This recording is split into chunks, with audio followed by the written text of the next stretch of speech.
Kita beralih ke informasi lain, Saudara. Polisi menggelar rekonstruksi kasus kematian Raden Andante, anak selebritas Thamara Tiasmara yang mulai dari lokasi rumah tersangka hingga di kolam renang.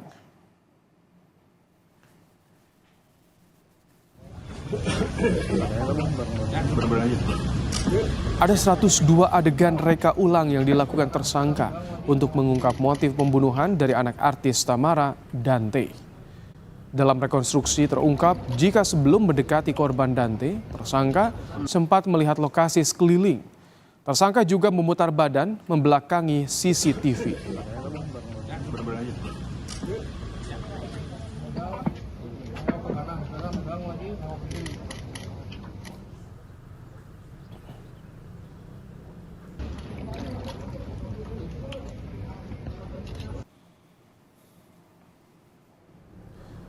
Usai memeragakan 12 kali adegan menenggelamkan korban, tersangka juga memeragakan adegan saat mengangkat korban dan mencoba memberi bantuan pernapasan.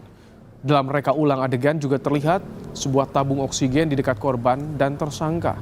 Saat itu juga ada seorang petugas dari kolam renang yang membantu menolong korban.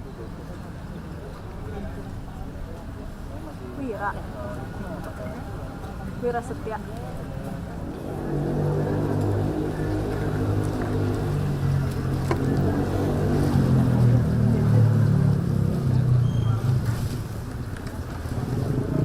Artis Thamara Tiasmara hadir langsung di tempat rekonstruksi karena terlibat dalam adegan saat menitipkan Dante kepada Yuda Arfandi.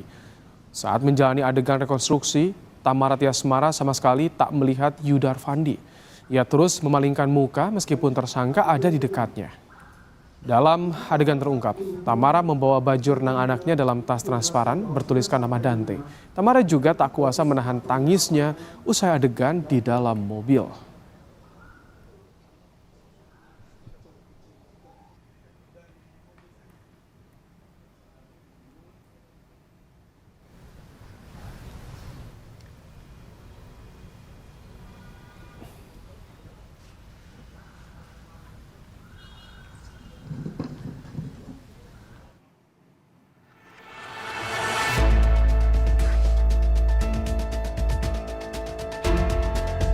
Polisi menggelar rekonstruksi untuk mengungkap motif pembunuhan di kasus kematian anak artis Thamara Tiasmara.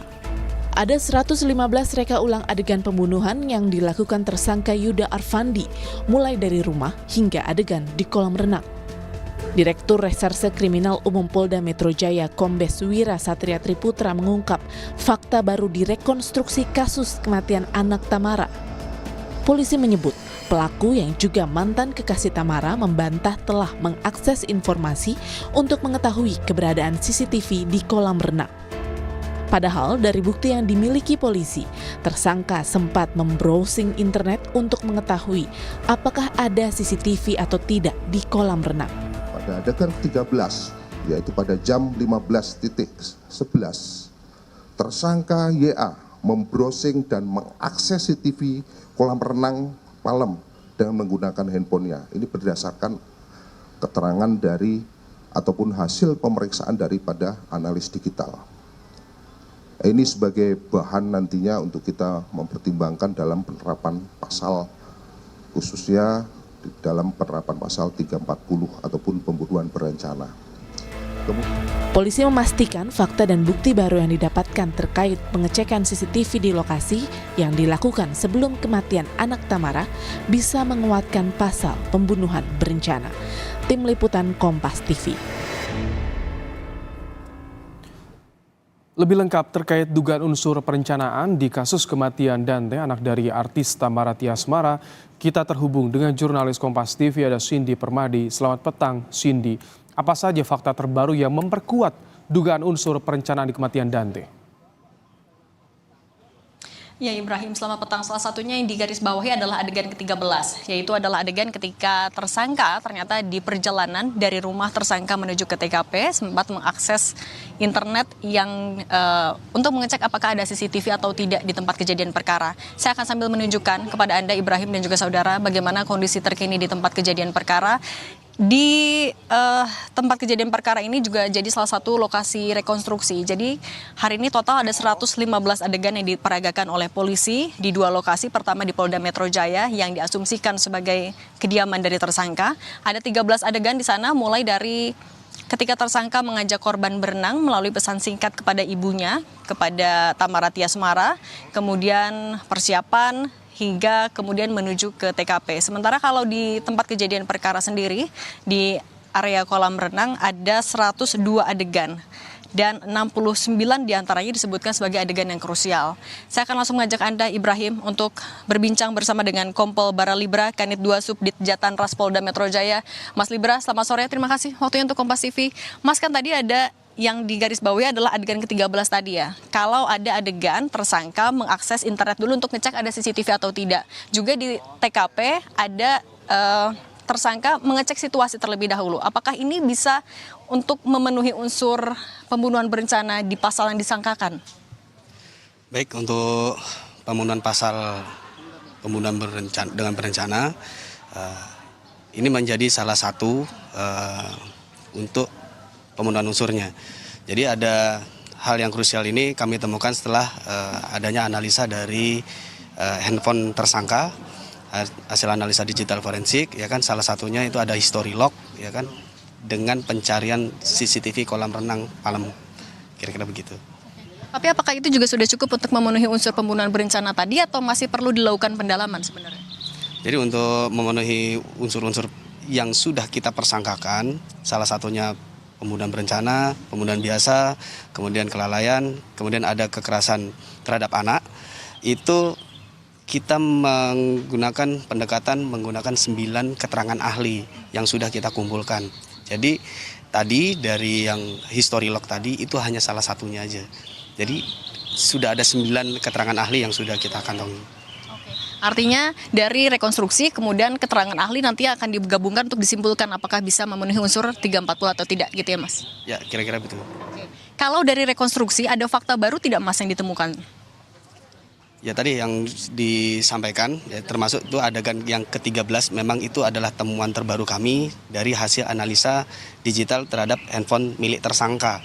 Salah satunya itu tadi ada mengakses di Google menggunakan aplikasi software, aplikasi Safari. Nah, kalau 69 adegan krusial tadi juga disampaikan dalam konferensi pers. 69 adegan krusial ini meliputi apa aja, Mas?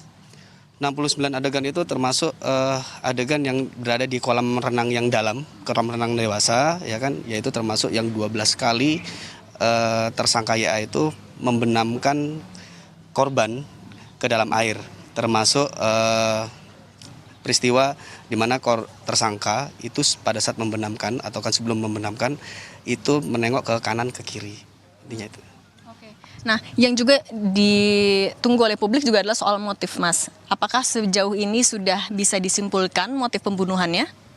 Untuk motif, sementara ini kami masih menunggu dari teman-teman Apsifor karena memang jadwalnya masih panjang, mungkin sekira di minggu pertama bulan Maret baru bisa disampaikan oleh teman-teman Apsifor. Oke, pemeriksaan ini kan juga sudah cukup lama ya Mas sebenarnya. Yang menjadi kendala dalam menentukan motif itu apa sebenarnya? Apakah memang ada rangkaian yang cukup panjang dari Apsifor atau apa lagi yang masih harus dilakukan? Jadi sebenarnya tidak ada kendala, memang semuanya itu terdiri dari proses-proses ya kan, dan benar-benar apa yang kita lakukan ini berdasarkan scientific investigation. Jadi semua menggunakan pendekatan ahli-ahli tadi, dan kita menggunakan pendekatan yang baru itu ya kan, bukan sekedar keterangan dari tersangka atau terdakwa. Jadi kita semuanya sudah melakukan berdasarkan pembuktian secara ilmiah, berdasarkan dari keterangan-keterangan ahli tadi. Nah, kalau setelah ini apakah ada kemungkinan akan dilakukan pengembangan yang mengarah ke tersangka baru? Untuk sementara ini yang sudah ditetapkan tersangka adalah tersangka YA berdasarkan 2 alat bukti yang sah yang sudah kita kumpulkan minimal. Terima kasih Kompol Bara atas informasi dan waktu untuk Kompas Petang. Saudara, setelah dilakukan rekonstruksi, polisi juga masih akan terus melengkapi berkas perkara. Salah satu yang ditunggu adalah tadi soal motif. Masih menunggu hasil kesimpulan dari Apsifor. Sejauh ini polisi sudah memeriksa 39 orang saksi, itu termasuk 29 saksi, kemudian ada 9 ahli dan juga 1 tersangka. sama-sama akan kita tunggu, rencananya sekitar awal Maret, Apsifor baru akan menyerahkan hasil pemeriksaannya kepada polisi. Ibrahim. Cindy Permadi untuk laporan Anda langsung dari Jakarta Timur.